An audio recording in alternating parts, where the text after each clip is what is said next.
La semana pasada, el domingo pasado, hablamos acerca del concepto de la palabra la verdad. ¿Os acordáis? Y vamos a poner ahí un momentito en la pantalla de la iglesia las 5 bendiciones que fluyen a través de conocer y experimentar la verdad en nuestra vida. Pienso que no hay mayor privilegio, mayor bendición que decir yo he conocido la verdad, ¿sabes? La he experimentado en mi vida. Como tenemos ahí en el texto central de la iglesia, conoceréis la verdad y la verdad os hará libres. Dijimos que la verdad nos ayuda a ordenar nuestros pensamientos. Hay gente que a veces vienen del mundo o del trasfondo religioso del cual vienen, pues con unas ideas muy equivocadas, unas ideas muy alejadas de la verdad, de la sana doctrina, y por eso es muy importante conocer bien la verdad, conocer bien la palabra de verdad, conocer al Dios vivo y verdadero, para que de esa manera no siga habiendo en nuestra vida un caos, un desorden, una especie de anarquía, guiada muchas veces por emociones, por sentimientos, sino que es la verdad la que nos tiene que poner en orden nuestra vida. En segundo lugar, habíamos visto cómo la verdad tiene también algo muy positivo en nuestra vida, y es que anula todas las mentiras que el diablo a lo largo de los tiempos ha ido metiendo en nuestra mente. No hay nada peor que creer en una mentira creyendo que es una verdad. De hecho, pusimos el ejemplo la semana pasada de personas que incluso han dado y siguen dando la vida por auténticas mentiras, pero ellos creen que son verdades y ya digo, están dispuestos incluso a dar su vida por dichas mentiras. Así que la verdad echa fuera las mentiras. Y entonces podemos comenzar a vivir, punto número 3, según las leyes del reino de Dios. No según las modas, no según los criterios y las opiniones del mundo, sino según los principios establecidos por el Señor, principios del reino, como les llamamos. A continuación, podemos comenzar a experimentar paz en nuestra vida. No hay paz si no estamos en la verdad. No hay una verdadera libertad, ni hay una seguridad y una estabilidad en nuestra vida, a menos que la verdad sea la base y el fundamento de nuestra existencia. Y finalmente, dijimos que la verdad fortalece el espíritu, la mente, y también, como no, le hace un favor muy grande al cuerpo. Y finalmente terminamos compartiendo 3 grandes verdades. Yo no sé cuántos de ustedes se acuerdan, pero yo dije que una de las verdades que quería compartir el domingo pasado es que la verdad se puede conocer, la verdad se puede experimentar, porque la verdad tiene nombre, y el nombre de la verdad es Jesús. Jesús dijo, yo soy el camino, yo soy la verdad y yo soy la vida. Y si eso es verdad, y vimos que la segunda verdad es que Él volverá, y la tercera verdad dijimos que Dios no miente, basándonos en el texto del libro de Números, capítulo 23, verso 19. Dios no es hijo de hombre para que mienta. Lo que Dios ha prometido, y todo lo que Dios ha prometido es verdad, se va a cumplir. No es una especie de trampa, una especie de truco donde dice, bueno, te prometo esto, pero a la hora de la verdad no es verdad, no es así. Dios lo que promete, lo cumple, porque Dios es un Dios de verdad. ¿Cuántos dicen amén? Quiero llevarles al Salmo 139, porque en esta tarde vamos a compartir, vamos a meditar sobre 3 verdades más. Y la primera está basada en el Salmo 139 a partir del versículo 7. Es un salmo muy, muy interesante porque encontramos en él 3 atributos que son única y exclusivamente de Dios. No son atributos ni características del ser humano. Estas 3 cualidades o características solamente las tiene Dios. Y en este Salmo 139 aparecen estas 3. Hay salmos que aparece una, en otros salmos aparecen 2, pero en este casualmente, el Salmo 139, podemos encontrar la omnisciencia de Dios. Es decir, Dios todo lo sabe, todo lo conoce, pasado, presente, futuro, Dios lo sabe perfectamente. Y eso lo encontramos en este salmo. Encontramos la omnipresencia de Dios, es decir, Dios está en todas las partes al mismo tiempo. No significa que si está en un lugar se ausenta de otro, sino que la presencia de Dios lo abarca todo. Él está en todas partes, que no es lo mismo que decir en todas las cosas. Eso sería una aberración, decir que Dios está en las cosas. Dios está en todas partes, pero Dios no está en las cosas. Porque si estuviera en las cosas, pues creeríamos en el panteísmo, de tal manera que gente se puede acercar a Dios a través de una oración a un árbol, otros a una estrella, otros a la tierra, etcétera, etcétera. Dios está en todas partes, pero no significa que esté en las cosas, de una forma visible, ¿no? Y finalmente, la omnipotencia de Dios. Dios no tiene ningún tipo de limitaciones, ni de espacio, ni de tiempo. Por eso encontramos a Dios con una definición muy breve, pero muy profunda. Es la profundidad de la sencillez de Dios. Que Dios es espíritu. No lo limita el tiempo, no envejece, no caduca. La Biblia ha sido escrita en un lenguaje humano, donde aparecen muchas figuras retóricas para explicar lo que Dios es y lo que Dios hace. Y hay una figura muy común en la Biblia que se llama antropomorfismos, y es utilizar elementos del cuerpo humano para hablar de aspectos o características de Dios. La Biblia dice o habla del brazo del Señor, sobre quién ha creído nuestro anuncio y sobre quién se ha manifestado el brazo del Señor. La Biblia habla de los ojos de Dios, la Biblia habla de la mano de Dios, pero son simplemente eso, antropomorfismos, es utilizar un lenguaje conocido, un lenguaje humano, ¿verdad?, distintas partes del cuerpo, para describir la naturaleza de Dios en la vida de su creación, en la vida de los seres humanos. Hemos oído a veces escuchar como que la naturaleza tiene el libre albedrío de hacer cuanto quiera, y no es verdad. Las leyes de la naturaleza las estableció Dios desde el principio de los tiempos. Fíjense qué curioso que todas las leyes que el hombre ha ido descubriendo con el paso del tiempo son leyes que estaban ocultas a los ojos del hombre. El hombre no las ha inventado, simplemente las ha descubierto, ¿verdad? Pero son leyes que Dios estableció desde el principio de los tiempos. Y uno de los libros más profundos de la Biblia, que es el libro de Job, encontramos el peso de la tierra, encontramos los nombres de algunas constelaciones y estrellas, encontramos cómo el viento pesa, ¿verdad? Cosa que no se descubrió hasta muchos siglos después, y encontramos muchas cosas muy interesantes acerca de las leyes de la creación. Alguien dijo que lo creado es una manifestación de las ideas y de la voluntad de Dios hechas realidad, ¿vale? Dios hablaba y su palabra se materializaba. Poder que no transfirió al hombre, imagínense. Es un poder simplemente, o es un poder que solamente se limita a él. Dios habla y lo que Dios ordena se materializa, se cristaliza, ¿sí? Sea la luz o sea cualquier otro elemento. Ahora, en el Salmo 139 vemos estos tres atributos de Dios, repito, omnisciencia, omnipresencia y omnipotencia. Y a partir del versículo 7, el salmista se hace una serie de preguntas muy interesantes, pero las hace en forma de sorpresa. Aquí dice: ¿a dónde me iré de tu espíritu? ¿A dónde huiré de tu presencia? Si subiere a los cielos, allí estás tú. Si en el Seol hiciere mi estrado, he aquí, allí tú estás.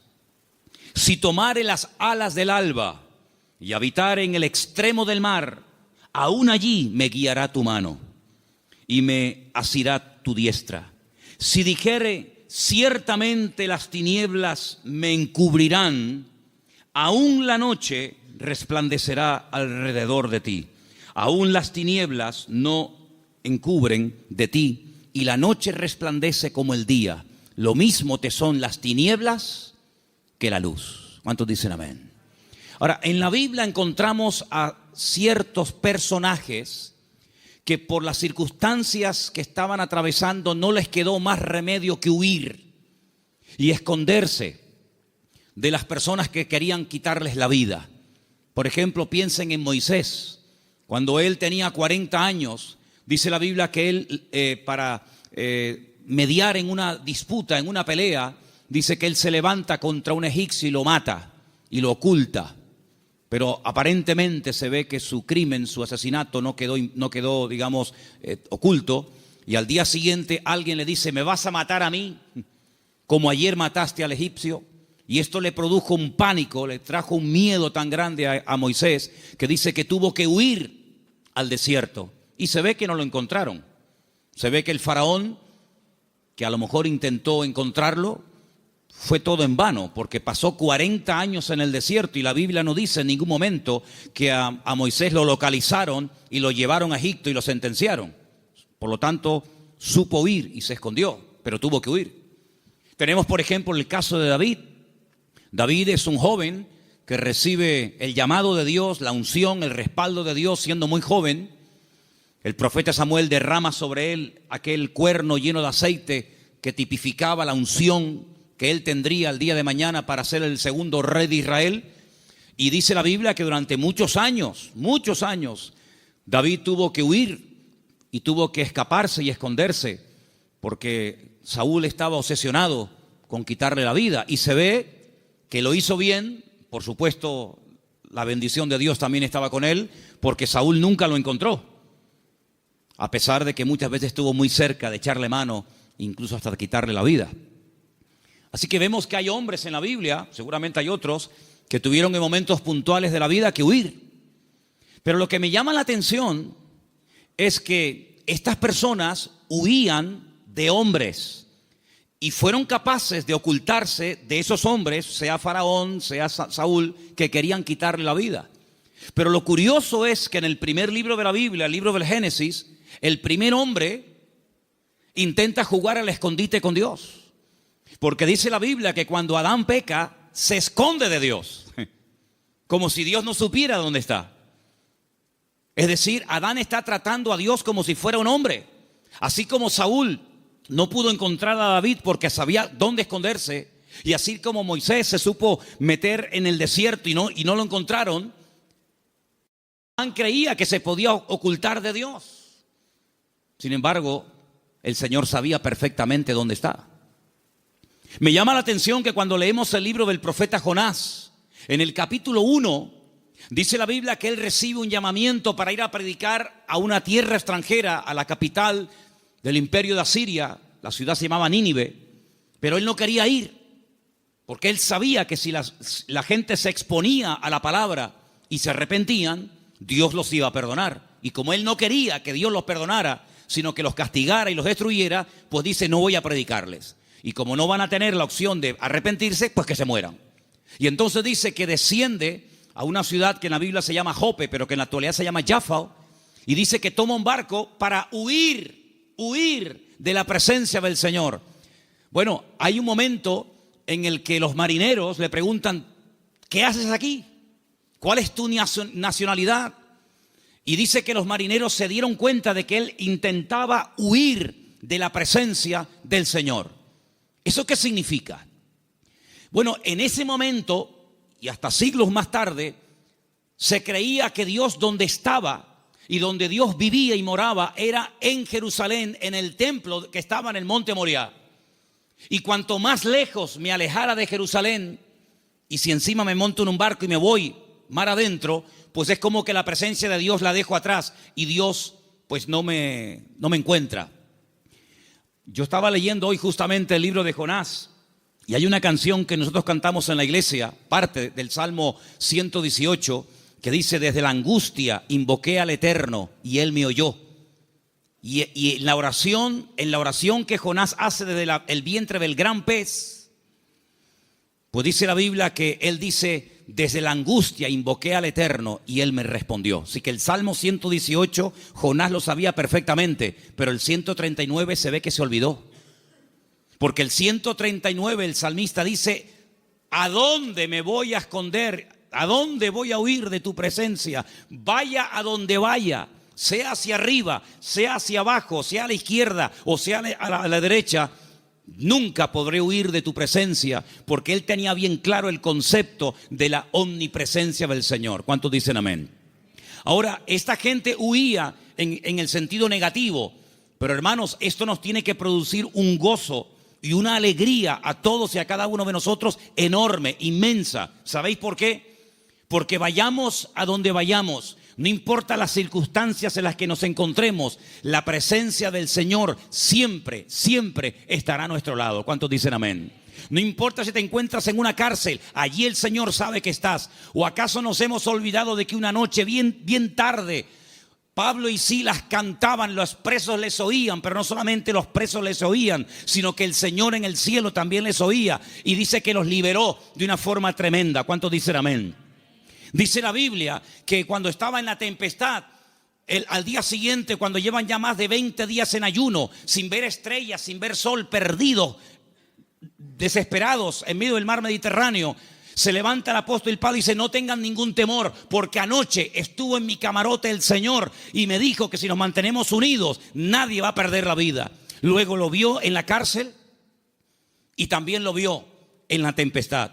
Pero también se acordó de que en el desierto había un viejito llamado Moisés, que hacía 40 años que había huido de Egipto, y el Señor lo encontró.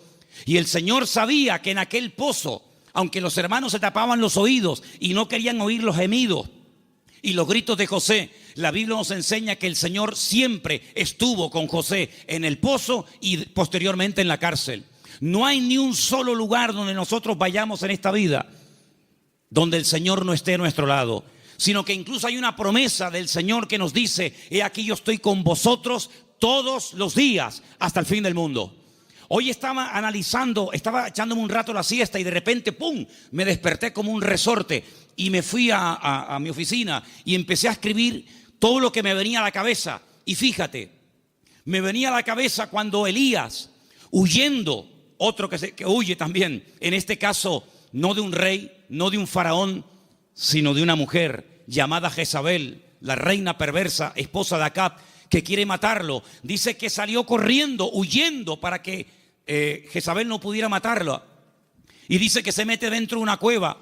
Y entonces dice que de repente se produce un terremoto tremendo, tremendo, a tal punto que dice que las rocas se parten por la mitad.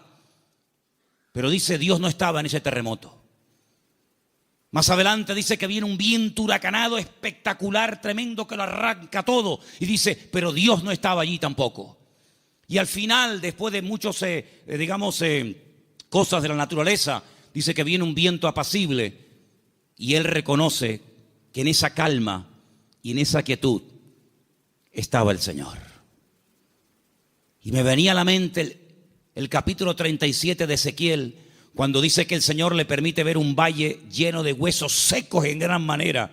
Y dice que no se levantaban ni producían ningún temor, porque no estaba el Espíritu de Dios dentro de ellos. Si como la Biblia dedica tiempo a decir dónde Dios no está, pero también la Biblia dice dónde Dios sí está.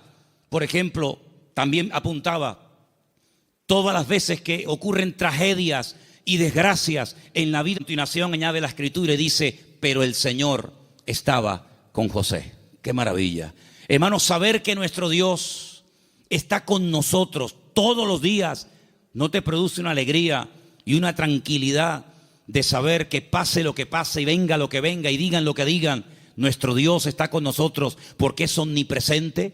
No hay que ir a un lugar específico a visitarlo, como durante siglos y generaciones tenían que hacer las 12 tribus de Israel, que 3 veces al año tenían que viajar cientos o miles de kilómetros para ir a Jerusalén a visitar y a celebrar la fiesta del Eterno, sino que el Señor ha prometido estar con nosotros en cualquier momento, en cualquier lugar. No importa si somos jóvenes, adolescentes, niños o ancianos. No importa si estamos en la iglesia, en la casa, en el trabajo, en un barco, en un avión, en un submarino. No importa.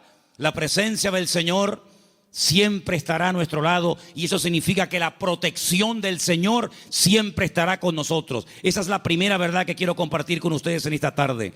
Y si habéis prestado atención a la lectura, ¿cuál fue la lectura de hoy? ¿Cuál fue? Salmo 121. ¿Cómo empieza el Salmo 121? Alzaré mis ojos a los montes. ¿De dónde vendrá mi socorro? Ay, amigo, cuando tú estás donde empezaban los peregrinos que iban a Jerusalén a celebrar las fiestas, cuando tú te pones en el principio de ese camino, allí en lo alto, en Galilea, y ves un camino estrecho, rodeado de unas montañas gigantescas, y te explican que en esas montañas se ponían los ladrones y las bandas armadas para robarle las ofrendas y los diezmos que iban a llevar al templo a Jerusalén. ¿Cómo nos van a alzar los montes los peregrinos y decir: Señor, ¿de dónde vendrá nuestro socorro? No es que está implorando la ayuda de las montañas, no, porque el versículo siguiente dice: nuestro socorro viene del Señor que hizo los cielos y la tierra.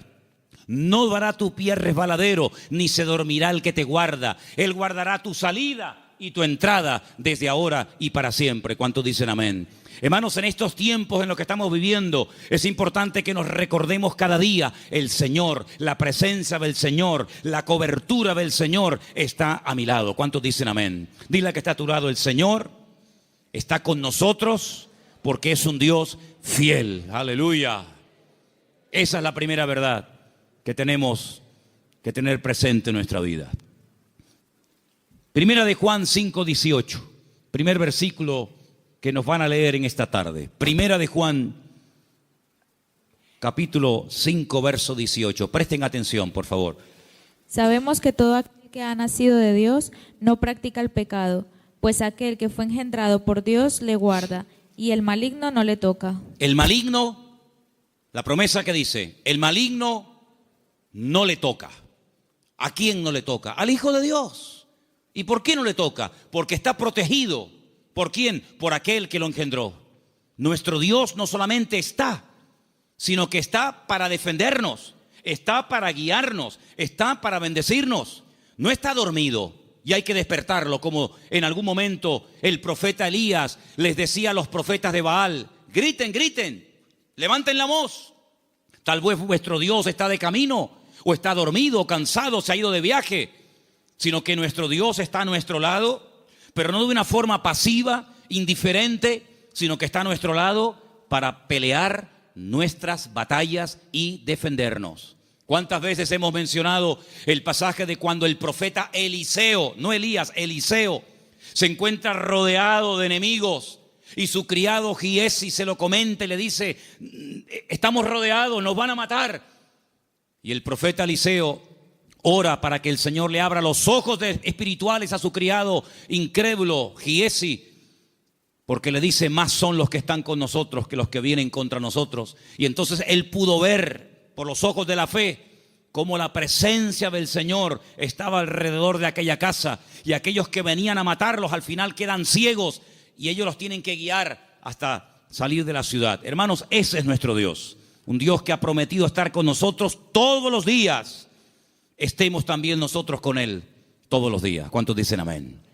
Segunda y gran verdad que quiero compartir en esta tarde: el poder inmenso, ilimitado del nombre del Señor Jesucristo. Marcos capítulo 16, versículo 17 al 18. Presten atención, por favor.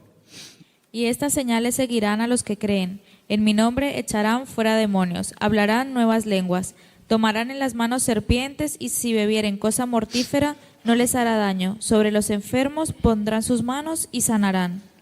Todo cuanto se menciona ahí con una connotación milagrosa: echar fuera demonios, hablar lenguas, orar por los enfermos, etcétera, etcétera, todo va precedido por el nombre de Cristo. En mi nombre, en mi nombre, en mi nombre. El Señor Jesucristo nos enseña en la palabra que cuando oramos los creyentes tenemos que orar en su nombre. Firme la oración. No oramos en nuestro nombre. No nos acercamos a Dios con nuestros méritos, sino que oramos en el nombre del Señor Jesucristo. Y en el libro de Filipenses, el capítulo 2, nos da una pincelada, una explicación del poder tremendo de ese nombre. Presten atención.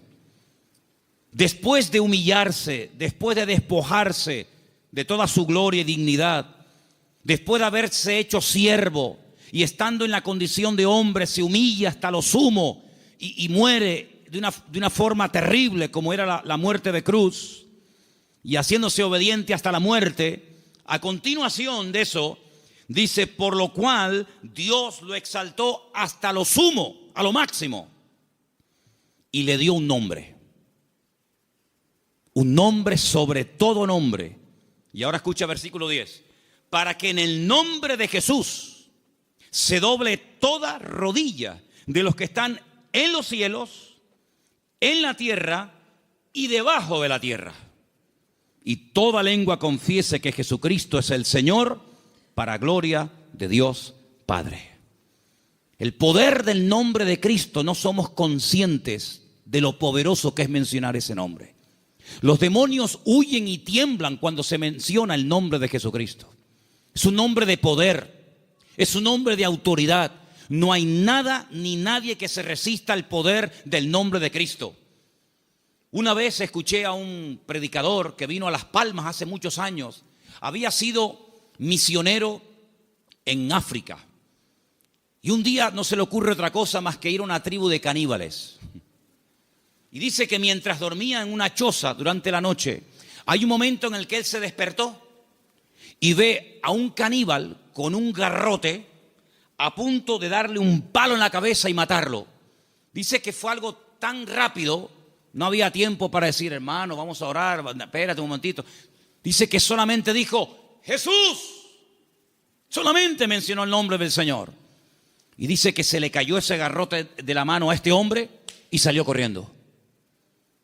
Hermanos, hay millones de testimonios de personas que han sido sanadas, liberadas, salvadas, bendecidas y transformadas por el poder del nombre de Jesucristo. Es un nombre que tenemos que utilizarlo cuando oramos, cuando hacemos cualquier cosa, conducir, estudiar, trabajar, salir, entrar. Porque no solamente es una sugerencia, no solamente es una propuesta, una idea que les lanzo, sino que es un mandamiento bíblico. Vamos a leer en Colosenses 3:17. Fíjense cómo la Biblia nos enseña lo que estoy diciendo en esta tarde. Colosenses 3:17, por favor. Y todo lo que hacéis, sea de palabra o de hecho, hacedlo todo en el nombre del Señor Jesús. Todo. Dando gracias a Dios, Padre, por medio de Él. Todo lo que hacéis, todo lo que habláis, hacerlo todo en el nombre del Señor Jesucristo. Cuando se monten en el coche a conducir, Señor, en tu nombre pedimos que nos traigas y que nos lleves de regreso a casa con tu paz y con tu bendición. Cuando vayas a un examen, cuando vayas a prepararte para hacer un examen o estudiar, Señor, yo me preparo, yo estudio, yo memorizo, pero yo pido que en tu nombre este examen salga bien, Señor. Cuando vas a trabajar o cuando vas a buscar trabajo, cuando vas a dormir, cuando vas a levantarte, todo lo que hacemos y todo lo que decimos, dice, hacedlo todo en el nombre de nuestro Señor Jesucristo. ¿Cuántos dicen amén? Y vas a ver cambios, vas a ver algo diferente en tu vida, porque ese nombre es un regalo, permítame la palabra, que Dios le ha dado al creyente, a sus hijos, a su pueblo, a su iglesia, para que lo use. El Señor Jesucristo le dijo un día a sus discípulos, no habéis recibido nada porque no os habéis atrevido a orar en mi nombre, pero a partir de ahora, todo lo que pidáis en mi nombre, os lo daré, para que mi Padre sea glorificada en esa petición. ¿Cuántos dicen amén? Así que esta es la segunda verdad que tenemos que interiorizar en nuestra vida. Tenemos un nombre, hermanos, un nombre de autoridad en el cielo, en la tierra donde vivimos ahora mismo y aún debajo de la tierra. Un nombre que no tiene limitaciones de ningún tipo. Pues vamos a usarlo, porque la Biblia dice que es el regalo del Padre al Hijo, un nombre que es sobre todo nombre, para que en ese nombre se doble toda rodilla de los que están arriba en el cielo, en la tierra y aún debajo de la tierra, y toda lengua confiese que Jesucristo es el Señor, para gloria de Dios Padre. Dice también en un versículo que vamos a leer a continuación, en Proverbios 18:10, nos pone un ejemplo gráfico de la protección que proporciona el nombre del Señor, el nombre de Dios. Proverbios 18:10, por favor. Torre fuerte es el nombre del Señor. A Él correrá el justo y será levantado. Torre fuerte es el nombre de nuestro Señor y a Él correrá el justo y será levantado. Leía en el día de ayer una historia cuando un tal Abimelech quiere matar a un montón de gente y dice que se dirige a la ciudad donde están las personas que él en un principio quiere aniquilarlas. Esto lo pueden ver en el capítulo 9 del libro de Jueces. Y dice la Biblia que en esa ciudad había una torre donde la gente de la ciudad, las mujeres y los niños se metieron, subieron a lo alto de la torre y allí se escondieron, y dice que no les pasó nada. Yo no sé si el salmista se inspiró en esa historia para escribir estas palabras. Torre fuerte es el nombre de nuestro Dios. A él correrá el justo y será salvado en el tiempo de la angustia, en el tiempo de los problemas. Así que, hermanos, les animo a que en esta semana, no en vano, porque fijaros que sagrado es el nombre del Señor, que hay un mandamiento de los 10, del decálogo, hay uno que curiosamente hace referencia a su nombre: no tomarás el nombre de tu Dios en vano. Pero bueno, una cosa es no tomarlo en vano y otra cosa es no tomarlo nunca. Por lo tanto, cuando menciones el nombre del Señor, que la gloria, una vez obtenida la respuesta a esa petición o a esa necesidad, que la gloria no sea para ti, sino que la gloria se la lleve el Señor. ¿Cuántos dicen amén? Hay también una tercera verdad que quiero compartir esta tarde. Y para los que no estuvieron, el otro día aquí en la iglesia, el día jueves, en la carta de Pablo a Tito, una carta pequeñita que está por ahí por el Nuevo Testamento, ustedes la tienen también, no les quepa la menor duda. El apóstol Pablo deja a Tito en la isla de Creta para que impida que se mezclen o que se metan en la iglesia falsas enseñanzas, falsas doctrinas, etc. Y una de las cosas que el apóstol Pablo le decía a este joven pastor es que en la iglesia tiene que haber, a nivel de cuerpo, una sana doctrina, y que el liderazgo, los ancianos que él iba a nombrar para que ocuparan cargos de responsabilidad en la obra, tenían que ser personas con una serie de características. Algunas eran prudentes, con paciencia, serios, sobrios, etc. Pero lo que me llamó la atención es que dice, y el liderazgo tiene que tener una fe sana. Bueno, literalmente dice que sean sanos en la fe. Y esto despertó mi curiosidad, porque la tercera verdad que quiero que en esta tarde escuchen ustedes y quiero compartir es el poder que tiene el cuerpo, el pueblo del Señor, siempre y cuando la fe de esa iglesia sea una fe sana. Y algunos dirán, pero ¿cómo que una fe sana? ¿Es que acaso hay una fe que no es sana? Pues sí. La fe a veces se puede enfermar. De hecho, vimos el jueves, repasamos un poco, que hay un momento puntual en el ministerio del Señor Jesucristo en el que algunos discípulos vienen y le dicen, Señor, nos ha pasado algo y queremos contártelo. Hemos entrado a una ciudad y no nos han querido recibir. No han sido hospitalarios, han sido fríos. Incluso nos han pedido que nos marchemos de la ciudad, que no quieren saber nada de ti, de tu ministerio, ni de tus palabras. Y le dicen ellos al Señor, y uno de ellos era nada más y nada menos que Juan. ¿Quién lo diría? Señor, ¿quieres que oremos para que caiga fuego del cielo y los destruya a todos? Oye, qué fe, ¿eh? Ellos creían que si oraban y que cayera fuego del cielo, el Señor respondería a sus oraciones. Pero el Señor dice, alto. No. Ese espíritu no es el que debe de caracterizar a un discípulo mío. La fe no es para destruir, la fe es para edificar. Si en todo lugar donde no nos escuchan vamos a pedir fuego, vamos a prenderle fuego a todo el país. Y una vez dije, ¿por qué se creen ustedes que el Señor se llevó al profeta Elías? Porque como siguiera como seguía, le iba a prender fuego a todo el país. El único que iba a quedar con vida era él. Pero saben, hermanos, esa es una fe distorsionada. Es una fe mal encaminada. Es una fe que, como una especie de lámpara de Aladino, te crees que todo lo que pides tienes que recibirlo. Y no está basada en la razón, no está basada en la palabra, en el sentido común, sino está basada en una emoción, en un rechazo que sientes hacia una gente que no te ha querido escuchar. Y es una fe que no tiene nada que ver con una fe sana, que es la fe que tiene que tener el creyente. Es una fe totalmente distorsionada, una fe que no es la que yo quiero que ustedes tengan. Luego Pablo también hablaba de que había gente que tenía fe fingida. Fe fingida. Y Pablo dice a Timoteo, yo doy gracias a Dios que la fe que tú tienes no es fingida. Porque la fe que tú tienes primeramente la tuvo tu abuela y después se la traspasó a tu madre y ahora la tienes tú. Y dijimos que esa fe no fingida tiene que ver con una fe sincera, sin mezcla, sin hipocresía. Otra versión dice sin engaño, sin máscara. Hablamos también acerca de que hay fe, hay gente que tiene fe, pero es una fe muerta. Tienen fe, pero está muerta. ¿Y cuál es la fe muerta? La que no produce obras. Dice la Biblia, la fe sin obras está muerta. Por lo tanto, cuando vamos a este tercer punto y hablamos acerca de la protección sobrenatural que hay sobre nuestra vida y de lo indestructible que es el pueblo del Señor, para que eso se dé, tiene que haber una fe sana entre nosotros. No una fe rara, distorsionada, enferma, sino una fe puesta en las promesas y en la palabra de nuestro Dios. ¿Cuántos dicen amén? Y entonces esa fe va a traer estabilidad.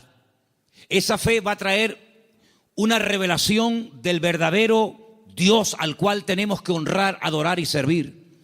Porque yo creo con todo mi corazón que la forma como oramos, la forma como nos planteamos nuestro estilo de vida, las decisiones que tomamos o no, es decir, todo lo que hacemos en la vida como creyentes, gira en torno al concepto que tenemos de nuestro Dios. Es decir, si nuestro concepto de Dios está equivocado, por mucha fe que tengamos, no estamos actuando correctamente. Y volvemos al principio del mensaje de hoy.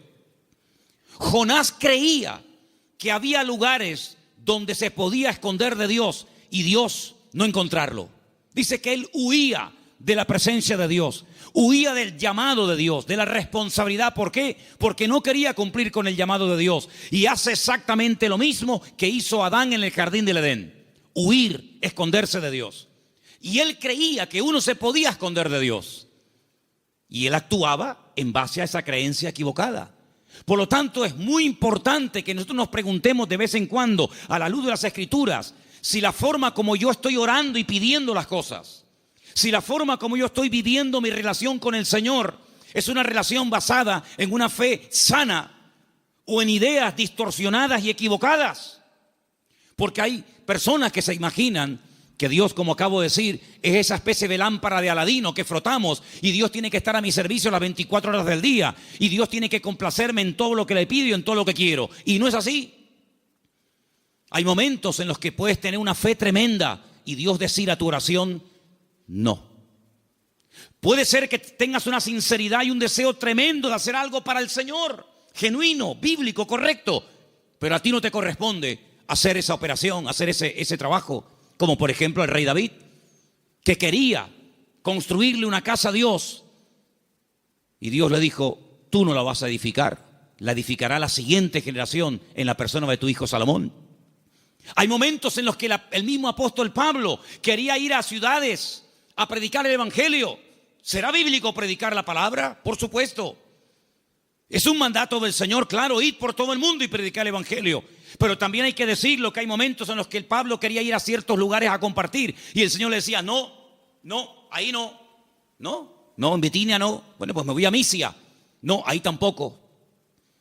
Y uno dice, pero Señor, ¿no es tu voluntad ir a predicar a todas partes tu palabra? Sí, pero cada sitio y cada persona tiene su momento y tiene su lugar. Y ahora no es el momento de ir aquí, ahora es el momento de ir allá.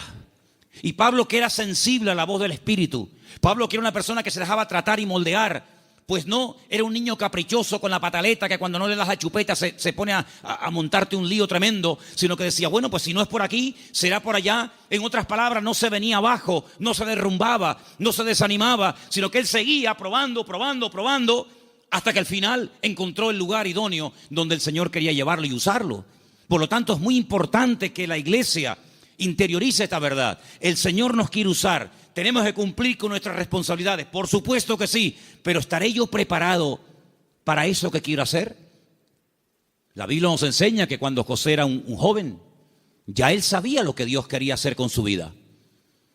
Yo creo que pecó un poco de imprudente. Abrió su corazón a sus hermanos. Tal vez lo mejor hubiera sido abrírselo solamente a su padre. Pero él le abrió su corazón a sus hermanos, le contó los sueños que había tenido y se buscó la ruina de su vida. Bueno, después al final, lógicamente, sabemos que el Señor utilizó todo aquello y lo convirtió en algo positivo. Ya lo sabemos. Pero hermanos, él tuvo que esperar desde el momento que recibe la revelación de la voluntad de Dios para su vida hasta que él ve que eso se cumple. Pasaron muchos años, pasó mucho tiempo. ¿Por qué? Porque el Señor tenía que tratarlo y tenía que prepararlo y tenía que capacitarlo y lo tuvo que hacer pasar por situaciones terribles, terribles, pero en todas y en cada una de ellas aprendió lecciones que lo marcaron para toda la vida. Y cuando llegó el momento, el Señor lo levantó y el Señor lo utilizó. Por eso, amados hermanos, ¿en qué momento, en qué etapa del camino te encuentras? Sin embargo, cuando le escribe el apóstol Pablo a Timoteo, le dice: Timoteo, Dios no nos ha dado espíritu de cobardía. Probablemente estaba pasando por un momento de temor frente a semejante responsabilidad. Pablo dice: Dios no nos ha dado espíritu de cobardía y no te tienes por qué avergonzar de mis cadenas. Cuando te pregunten dónde está tu apóstol Pablo, dónde está el fundador de la iglesia, no te avergüences de mis cadenas, da testimonio de ellas. Y te recuerdo que tienes que cumplir con tu ministerio. Y te recuerdo que tienes que predicar la palabra a tiempo y fuera de tiempo. Y te recuerdo que tienes que cuidar tu salud. Y te recuerdo que no le des lugar a los comentarios de la gente que te menosprecian por la edad que tienes, etcétera, etcétera, etcétera. En otras palabras, ¿por qué Él exige que sufra? Sufre, pelea, predica, con ganas y sin ganas, a tiempo y fuera de tiempo. ¿Por qué? Porque sabe que está en una etapa de la vida en la que a Él se le puede exigir, pero a otras personas Pablo no les exigía tanto. ¿Por qué? Porque no habían llegado al nivel y a la madurez que Pablo entendía que Timoteo ya tenía. Por lo tanto, en base a tu conocimiento, en base a tu madurez, en base al desarrollo que tú tienes en el Señor, se te exigirá más o se te exigirá menos. Pero todo creyente que forme parte del cuerpo de Cristo, el cual llamamos iglesia, tiene que asumir las responsabilidades que le corresponda. Y yo, por ejemplo, en esta tarde, tengo aquí una pequeña lista de cosas en las cuales todos sí podemos, a pesar de que lleven poco tiempo o mucho tiempo, todos sí podemos cumplir con ellas. Por ejemplo, con la puntualidad. Yo doy gracias al Señor de que en esta iglesia, salvo raras excepciones, siempre se empiezan los cultos a su hora. ¿Sí o no? ¿No? ¿Dicen que no? Hemos estado en algunas iglesias donde el culto se ha empezado media hora tarde. Y durante la predicación aún sigue entrando gente. Y decirnos a algunos miembros de la iglesia: en esta iglesia siempre ha sido así, es imposible empezar un día a tiempo. Bueno, yo doy gracias al Señor de que por lo menos en eso no somos malos, ¿no? Sino que generalmente solemos ser puntuales. Cuando se propone o se expone a la congregación un proyecto, una idea o algo, generalmente un altísimo porcentaje de la congregación responde apoyando pues dicha actividad o proyecto o lo que sea. En otras palabras, hermanos, la iglesia va a crecer en la medida en la que tú crezcas. La iglesia, cuando hablamos de iglesia, ¿qué es la iglesia? La iglesia eres tú, y tú, y tú, y cada uno de nosotros. Y la iglesia, ese concepto a veces tan abstracto, como dice la iglesia ¿qué es? Pues la iglesia eres tú. La iglesia tendrá la madurez de todos y cada uno de nosotros. Pero esa madurez, ¿dónde la aprendemos? ¿Aquí o ya venimos con ella de casa? Después del culto hoy, queremos reunirnos unos poquitos minutos con los padres de los chicos que en este momento, ahora mismo, están en la escuela dominical. ¿Por qué? Porque una de las cosas que tenemos que entender es que la iglesia, por ejemplo, en los domingos, la escuela dominical, es un refuerzo a lo que teóricamente los niños ya aprenden de sus respectivos padres en el hogar. ¿Cuántos dicen amén? Es decir, si ustedes no oran a la hora de la comida, Difícilmente, por más que se lo enseñen ahora mismo las hermanas que están allí con esos niños, que hay que orar dándole gracias al Señor por la comida que entra por nuestra boca, si después durante la semana, que es muy larga, hasta el próximo domingo, no ven a papá y no ven a mamá orando un momentito, dándole gracias al Señor por los alimentos, pues le vamos a hacer al niño, perdonen la palabra, un cacao, porque le estamos enseñando algo en la iglesia que luego ustedes no lo apoyan. Es decir, que lo que aprendan aquí, luego vean la práctica en el hogar. ¿Cuántos dicen amén? Si, por ejemplo, un niño un día en una escuela dominical tiene una clase donde, por ejemplo, no sé, se le habla del perdón, pues que cuando lleguen momentos puntuales, pues que el niño vea que en casa la asignatura del perdón se aprueba con sobresaliente y no siempre con suspenso. Y simplemente quiero ponerles un ejemplo, porque la tercera verdad que estoy tratando de compartir esta tarde es la importancia de la iglesia en el mundo y cómo la iglesia es indestructible siempre y cuando cumpla con los requisitos bíblicos establecidos por el Señor en su palabra. ¿Dónde aprendió José a perdonar, a reconciliarse, a llevarse bien con otras personas? ¿Dónde lo aprendió? ¿En Egipto? ¿En Egipto lo aprendió? No, lo aprendió en el hogar, lo aprendió en casa. Yo no sé, supongo que sí, ya es especular, si algún día Jacob, que era su padre, explicó en casa el motivo por el cual se iban de un país a otro. Me imagino que sí. Yo me imagino que un día Jacob habrá juntado a Raquel, a Lea, a sus hijos y les habrá dicho: chicos, nuestro tiempo se ha terminado con el tío Labán. Volvemos a Canaán. Y quiero contarles algo. Hace 22 años salí de mi tierra y ahora volvemos. Pero hay una pequeña cosa que tengo que comentarles. Yo no vine aquí porque quería en el fondo venir. Yo vine aquí casi forzado por las circunstancias. Vine aquí porque el tío Esaú, vuestro tío, mi hermano, me quería matar. Y ahora volvemos y no sé lo que nos vamos a encontrar. La Biblia dice que él toma una serie de medidas muy particulares, por cierto. Fue haciendo diferentes grupos a las que menos amaba o con las que menos tenía, no sé, feeling. Las fue poniendo por delante y él, lógicamente, se quedó atrás con la que él realmente quería y con sus hijos. Y le llega la noticia de que el tío Esaú viene con 400 hombres armados hasta los dientes. Y entonces él se va a la montaña a orar. Y es allí cuando tiene un encuentro con el Señor que lo cambió para toda la vida. Y es allí donde pelea con un ángel. Y dice la Biblia que allí donde Dios le cambia el nombre de Jacob por Israel. Y al día siguiente llegó el momento de la verdad, amigo. Llegó el momento de a ver qué pasa. O se acaba todo o empieza todo. Y allí se va José con su padre, con sus hermanos. Y allí dice la Biblia que Jacob y Esaú se abrazaron, se perdonaron, se reconciliaron y todo se solucionó. Y allí estaba José. La primera vez en su vida que veía al tito Esaú. La primera vez en su vida que veía algo tan impactante que sin lugar a dudas lo marcó.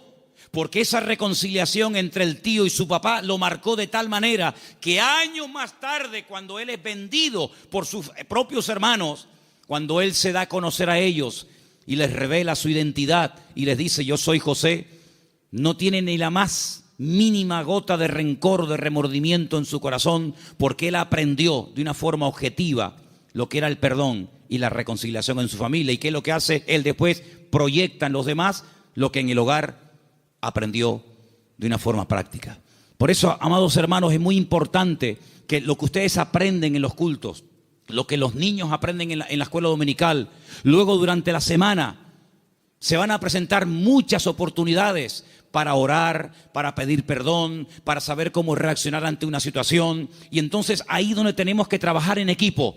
Porque la iglesia que entiende que no somos solamente iglesia cuando nos reunimos aquí en Garcilaso de la Vega, número 13, y cuando apagamos la luz y arrancamos los coches y cada uno se va a su casa, dejamos de ser iglesia. No, seguimos siendo iglesia. Seguimos siendo iglesia. No en un lugar físico como este. La iglesia ahora se divide para multiplicar. La iglesia que se divide dentro es una ruina. Pero la iglesia que fuera, cuando termina el culto, se divide y se lleva la bendición de Dios, se divide, entre comillas, para después multiplicar y para extender la luz del evangelio fuera. ¿Cuántos dicen amén? Por eso es muy importante que nosotros nos preguntemos y nos analicemos de vez en cuando cómo va el nivel de nuestra fe. Quiero ponerles un pequeño ejemplo de la Biblia, donde dice la palabra que un padre desesperado, un padre con un problema con un hijo que nada ni nadie puede solucionar, fue un día con toda la fe y con toda la sinceridad del mundo a pedir ayuda al Señor, pero el Señor no estaba. La Biblia dice que el Señor había pasado la noche en oración con 3 de sus discípulos en la montaña. Pero bueno, ya que estoy aquí, aprovecho para que por lo menos los discípulos del Maestro oren por mi hijo. Y fue un fracaso. No resultó. La palabra dice que cuando el Señor baja de la montaña, este padre va al Señor por fin y le dice: he traído mi hijo a tus discípulos y no han podido hacer absolutamente nada. Si tú puedes hacer algo. Increíble. Y el Señor le dice: si tú puedes creer, más bien. Y es cuando pide ayuda: Señor, ayuda a mi incredulidad. Menguó en la fe. En unas horas la fe pasó de creer que mi hijo tiene remedio a decir: si puedes hacer algo. Eso no es una fe sana. La fe sana es la que aguanta la prueba. La fe sana es la que se extiende. La fe sana es la que sabe reaccionar cuando dice el Señor no. Porque cuando dice el Señor sí, la fe se amolda y se adapta muy bien. Pero cuando el Señor dice no, es donde verdaderamente se prueba la fe. Por eso dije el jueves, y quiero volver a repetirlo porque para mí fue algo muy importante, y es que una fe que no va acompañada de paciencia se convierte en tormento. Por eso hay gente que dice: yo he orado, y como tú dices, Manolo, en el nombre de Cristo, y tengo fe, y lo creo, y además creo que es bíblico lo que estoy pidiendo, pero Dios no me responde. Pero es que la fe sin paciencia se puede llegar a convertir en un tormento. Por eso una fe sana es la fe que va acompañada de paciencia. Y de ahí que el salmista diga, y volvemos a mensajes de la semana pasada: encomienda al Señor tu camino, confía en Él y Él hará cuando lo crea oportuno. ¿Cuántos dicen amén? Por eso la iglesia, claro que es indestructible. Hay promesas que las puertas del infierno no prevalecerán contra el pueblo de Dios. Pero siempre y cuando el pueblo de Dios se mantenga alineado y siempre y cuando el pueblo del Señor tenga ese mismo sentir. Permítame llevarles al libro de Filipenses, por favor. En la carta del apóstol Pablo a los Filipenses, y mientras la buscan, decirles, amados hermanos, que esta carta se escribió desde la cárcel en Roma. En el capítulo 4 de la carta de Pablo a los Filipenses, ustedes van a encontrar que el apóstol Pablo está hablando de gozo, de regocijarse. Y uno dice: pero ¿cómo es posible que en semejantes circunstancias el apóstol Pablo escriba una carta cuya palabra más repetitiva es la palabra gozo y alegría?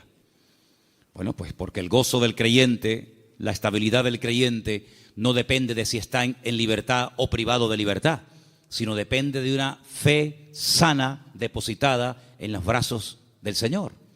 Pero en medio de la carta, cuando él está explayándose, dando unas explicaciones extraordinarias sobre todo esto, llegamos al versículo 2, Filipenses 4:2, donde él hace un ruego, una tarea que les pongo: escriban en un papel todas las veces que Pablo le rogó a alguien algo.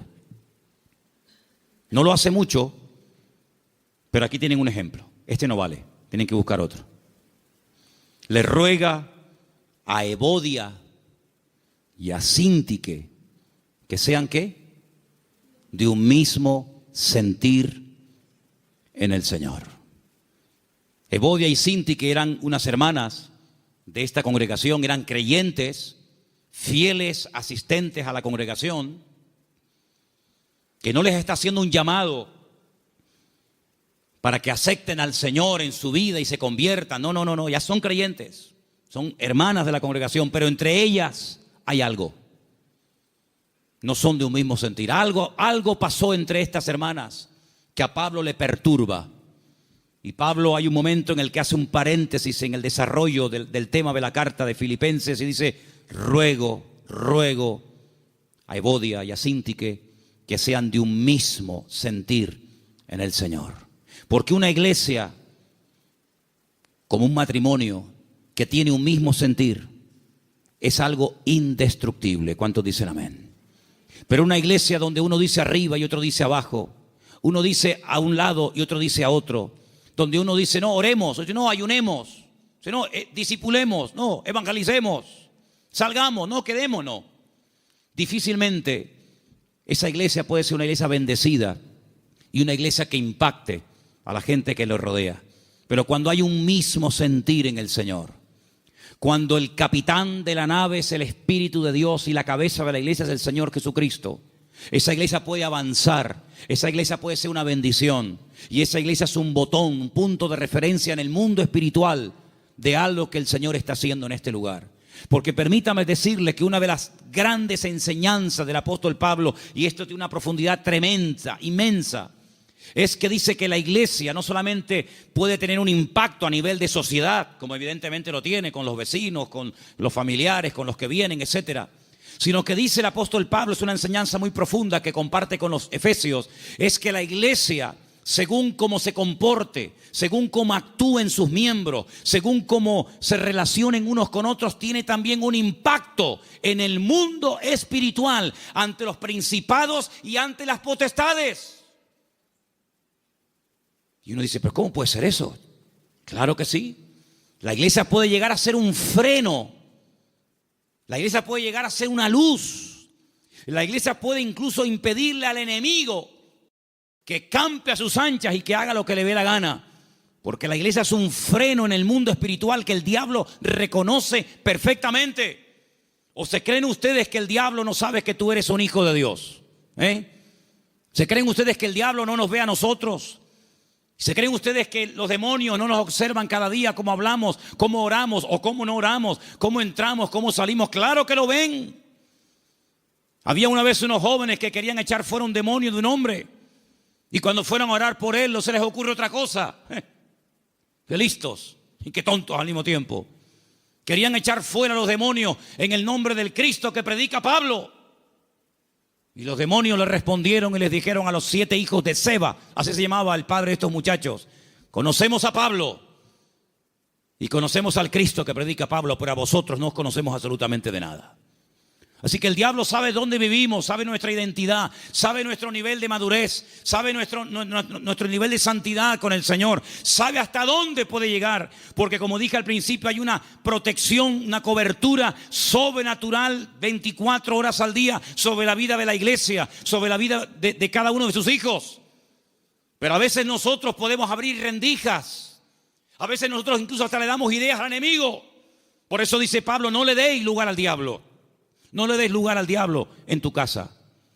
Si hay algo por donde está colando el enemigo, sé sabio y quítalo, elimínalo. Si hay algo en tu vida que produce que entres en un picado, en un enfriamiento, en un apartamiento de la palabra y del Señor, aléjalo de tu vida. Rodéate de gente espiritual. Lee libros que te edifiquen y no que te destruyan y te confundan más. Acércate a la palabra del Señor, busca al Señor. Porque cuando tú te metes en la presencia del Señor, todo lo que tú aprendas, todo lo que tú recibas, todo lo que tú crezcas, después cuando vengas a la congregación, aunque no hayas abierto la boca y nadie se haya enterado que has entrado ni que has salido, te puedo asegurar que tu vida en el mundo espiritual produce un impacto. ¿Cuántos dicen amén? Y podemos tener el enemigo a raya simplemente con nuestra presencia. Por eso, amados hermanos, estas 3 verdades: la protección y la presencia del Señor permanente sobre nuestra vida, el poder y la autoridad del nombre de Jesucristo y la responsabilidad y el privilegio de formar parte del pueblo del Señor, que ¿saben cómo lo define el Señor? ¿Saben cómo nos define nosotros el Señor? Real sacerdocio, nación santa, pueblo adquirido por Dios, para que anunciemos las virtudes de aquel que nos llamó de las tinieblas a su luz admirable. El concepto que tiene el Señor de su iglesia es tan grande que dice: para mí, mi iglesia, tú y tú y tú y yo y cada uno de nosotros, Él dice: ustedes son mi cuerpo. Yo soy vuestra cabeza, pero vosotros sois mi cuerpo en la tierra. Somos los ojos, las manos, la boca de Cristo en esta sociedad donde Él nos ha puesto. Y amados, yo les digo algo, lo dije la semana pasada y lo quiero repetir ahora. El mundo está cambiando tan rápidamente que las iglesias van a ser lugares donde mucha gente desesperada, vacía, confundida y desorientada va a venir buscando ayuda. Porque miles de personas en su desesperación, en la pérdida de su trabajo, de salud, de marido, de familia, etcétera, ¿a dónde fueron? ¿A quién recurrieron? ¿A quién les pagaron? A muchos astrólogos, magos, santeros, brujos, adivinos, ¿sí o no? Mucha de esa gente que se ha llevado tremendas desilusiones, mucha de esa gente que ha perdido dinero, mucha de esa gente que se han llevado una desilusión tremenda y han visto que no han obtenido resultados, sino ha sido lo peor. El Señor nos va a poner a cantidad de gente en nuestro camino y llegará el momento cuando tú tendrás que darte cuenta de que tu vida proyecta una imagen en la sociedad en la que vivimos. Espero que nos podamos representar dignamente los unos a los otros. ¿Cuántos dicen amén? Les quiero hacer una pregunta. ¿Cómo se sentirían ustedes si yo mañana viniera al púlpito con el pelo de color verde? ¿No les gustaría, hermanos, un cambio de look en el pastor? Unos tatuajes, unas cadenas, unos piercing. ¿Cómo se llama eso que se pone en las orejas? No, zarcillos no, lo otro. Dilataciones, unas dilataciones. ¿Qué les parece? Como que no, ¿verdad? Como que no. Tal vez a una parte, a un grupo de personas que digamos que se visten y actúan así, no sé, tal vez a lo mejor les haría gracia un tiempo que un señor ya de cierta edad llamado pastor se vista así. Pero son más los que dejaríamos de alcanzar que los que alcanzaríamos con esas pintas, ¿sí o no? Pues sabe una cosa, hermano, cuiden su imagen pública, porque usted como hijo de Dios tiene que dar una imagen sana y digna del Evangelio. No decimos, no, es que yo hago lo que me da la gana, porque yo lo siento así. Hermano, interiorice esta verdad en su vida. La forma como usted habla con sus compañeros de trabajo, con sus clientes, con los amigos en el barrio, con tus familiares, etcétera. En cierto sentido, tú eres un embajador del cuerpo de Cristo, de la iglesia del Señor, en medio de la sociedad en la que vivimos. Por eso cada vez que vayas a hablar, a decir algo, a opinar, a aportar algo, piensa en esto. Lo que voy a decir te glorifica a ti, Señor. Lo hago en el nombre de Cristo. Tú lo harías y estarías contento con la imagen que estoy proyectando de ti. Estas verdades tienen que calar hondo en nuestra vida y tenemos que ser responsables, no solamente ante Dios, sino asumir que todo lo que hacemos y decimos en la vida tiene que ser hecho decentemente y con orden en el nombre del Señor. ¿Cuántos dicen amén? Vamos a orar. Cierra tus ojos en esta tarde. Ahí donde estás. Aleluya. Tenemos una protección y la presencia del Señor permanentemente a nuestro lado. Tenemos el nombre más poderoso que jamás ha existido y existirá. El nombre de Cristo Jesús. Y formamos parte del cuerpo de Cristo, de la iglesia indestructible del Señor. Que el Señor nos ayude, amados hermanos, a entender que estas verdades tienen que traer compromiso a nuestra vida. La verdad compromete. Y en esta tarde nos queremos comprometer con nuestro Señor y queremos decirle de todo corazón que nos ayude a crecer, que nos ayude a madurar en sus caminos. Aleluya.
con la ayuda del Señor, con la ayuda y la bendición de nuestro Dios, queremos agradarle en todo lo que hagamos y digamos. Cuida tu imagen pública y privada. Cuida tu vocabulario, tu entrada y tu salida. Cuida todo lo que hagas y digas, porque a quien queremos representar dignamente es al Señor de señores y al Rey de reyes. Aleluya, y adoramos a ti, Jesús. Tú eres digno de alabanza, Señor. En esta tarde hemos compartido tu palabra y sabemos que tu palabra no volverá a ti vacía. Queremos, Señor, en el santo y bendito nombre de Jesús, queremos, Señor, dar una imagen digna de ti, mi Dios. Guarda nuestras palabras durante esta semana, Señor, nuestras conversaciones. Trae madurez a nuestra vida, Señor Jesús. Y en esta tarde, Señor, invocamos tu nombre y pedimos que tu sangre, la sangre preciosa de Cristo Jesús, nos cubra y nos llene de tu gloria, Señor. Aleluya. Ahí donde estás, cierra tus ojos y ora al Señor y pídele fuerzas. Pídele su bendición, aleluya. Pídele al Señor que te cuide, que te use, que te pastoree durante estos días. Y que el Señor esté contigo a donde quiera que vayas cada día.